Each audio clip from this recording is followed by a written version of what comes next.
Millions of renters and landlords across the country are living in limbo because of a flurry of legal challenges to the Biden administration's new federal ban on evictions.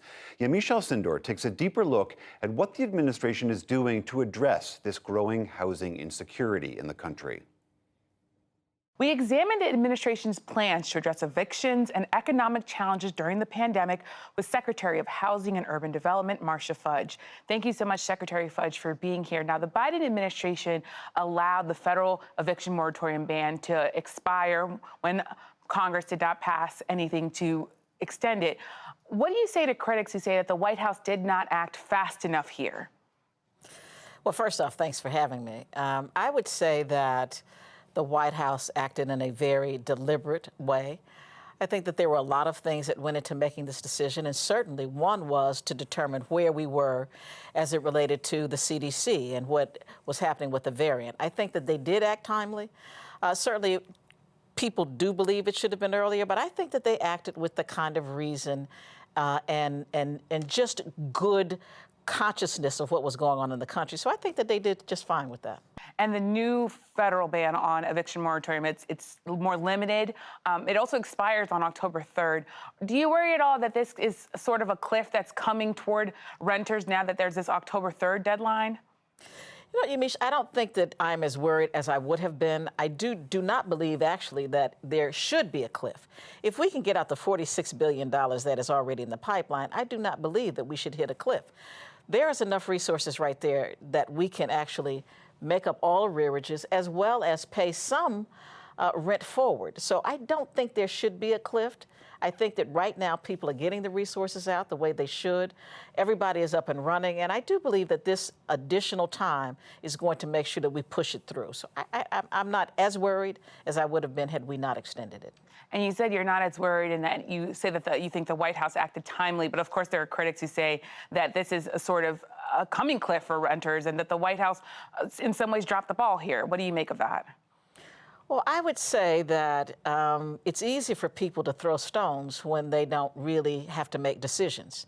This was a big decision. And so I do think that they did act, at least in the way I think about it, very responsibly.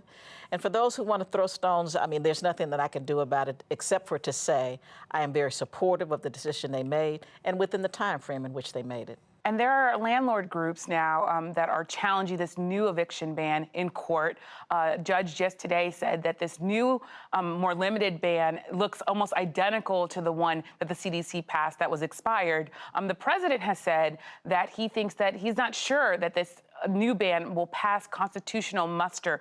What happens if this new eviction moratorium is struck down in court? At this point, all I can say is that it is really up to the courts. I am not of the opinion that the White House made a decision that they did not believe was legal. And so I believe, as does the president, that this will pass constitutional muster. And if for some reason it does not, then we'll deal with it at that time. But that's a decision for the courts to make and not us. But I think that they did the right thing. We're also hearing from landlords, some of them who say they could be homeless if they don't get rental payments. What's your message to landlords who say they are financially struggling and that they might not be able to pay their bills if they don't get the rent from tenants? I would say to landlords, they should be supporting what we're doing because the money is going to landlords. The money is there to make sure that they are brought up to date, that we assist them in any way we can. So they should be supportive because they're the ones getting the money. So don't take $46 billion out of the queue that you can have to bring you up to speed. I do know that it has been difficult and has been challenging for people who may not have been paid their rent over a long period of time, but this is the opportunity to get paid back. And so I would be hopeful that they would want to keep people in their homes.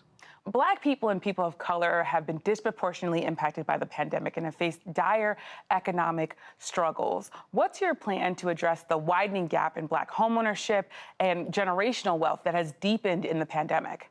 I'm so glad you asked me about that, Yamiche, because you have to think about it. This didn't just start with the pandemic. People of color, Black people, brown people, and low-income people have been living with this for a very, very long time. This didn't just start. But the good thing about this administration is that the president has asked for us to look through everything through a lens of equity. So some of the things that we are doing is assisting those who have FHA mortgages. We've already extended the eviction moratorium or foreclosure moratorium. We are assisting with modifying mortgages. We are talking to mortgage servicers. We're doing all of the things that we know we can do as an agency to make sure that people stay in their homes. We've talked with our landlords about how they can avoid foreclosure. We are talking with courts about how we can assist with keeping people in their homes once they are put into the process of eviction. So we're doing all we can, but this is not new. 25% of Black renters today believe that they're already behind on their rent. But this is not new. Again, I keep saying it, it is not. It is what we live with every day, Yamiche. We're the people who bear the brunt of this entire crisis. We are the frontline workers. You know, we are the essential workers. We are people who live in dense communities. This is something that is not new. There are also a lot of temporary fixes right now. You look at the eviction moratorium, you look at enhanced unemployment benefits, you look at student loan repayment pauses. Are you worried that this could be a house of cards that could fall? And are you worried about what could happen once these temporary fixes go away? Well, I'm certainly you worry about it, but I am not nearly as concerned as I would be if we were not doing all the things we're doing and the White House was not doing all the things they're doing. I do believe that all of this is going to work out at some point, and I do think it's going to happen soon. If you look at the numbers of people who are being helped over the last few months, it has been going up exponentially every single month.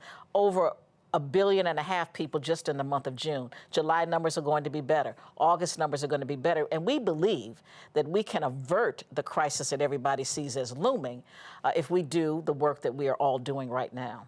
An important conversation. Thank you so much, Secretary Fudge. Thank you for having me.